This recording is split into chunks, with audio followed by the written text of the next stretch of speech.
ginagawa mo. Ayan ay pagkukunwari. May tawag si Kristo dyan eh.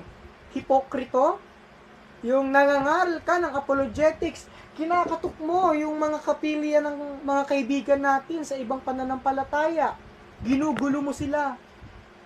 Hindi yan apologetics. Di ba? Kaya sa lahat ng mga Katoliko dito, totoo lang, hindi lahat ng mga depensor na may pangalan mapagkakatiwalaan. Hindi lahat na mga depensor na titulado mapagkakatiwalaan. Hindi lahat na nakikita niyong pinapalakpakan, mga totoong tao. Ang daming bulok sa Luzon. Oh, di ba? Kaya nga nagtataka sila nung pinapili ako CFD sa Luzon o CFD sa Cebu. Anong pinili ko? Cebu. Bakit? Dahil matindi ang pinagdaanan ko sa Luzon. Kahit tanungin nyo si Jared Almasora, Laguna. Ano ang pipiliin niya? Luzon o Visayas? Visayas din yan. Nakakatroma sa Luzon.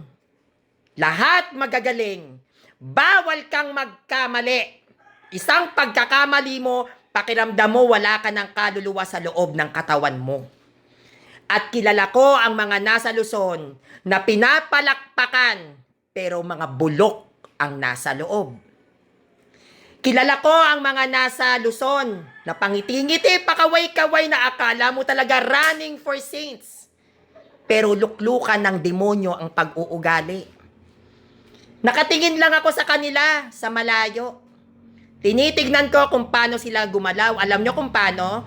Sila yung mga tipong taong tahimik na nasa sulok pero ang mga mata nakatitig sa'yo nanlilisi. Yan ang mga pag-uugali ng mga yan. Kaya alam nyo, sa totoo lang, ang atake pa nila, isa-isa yung mga chapter dyan sa Luzon, papasukin nila, sisiraan ka, ganito ka, Sanrio. Hanggang sa magtulong-tulong yang mga yan para laitin ka. Pero nung tinanong ko, gaano mo ko kakilala? Walang masagot. Kasi dyan sa Luzon, ang pinapairal dyan, pera at kapangyarihan. Totoo yan. Totoong totoo. Kaya maraming Katolikong umaalis Bakit? Dahil sa sistema ng ibang Katolikong leader na akala mo mapupunta ng langit. Galit na galit sila sa mga Katolikong umaangat at nagiging tanyag. Pinaghirapan naman yun. Hindi naman yan kinuha sa kapit.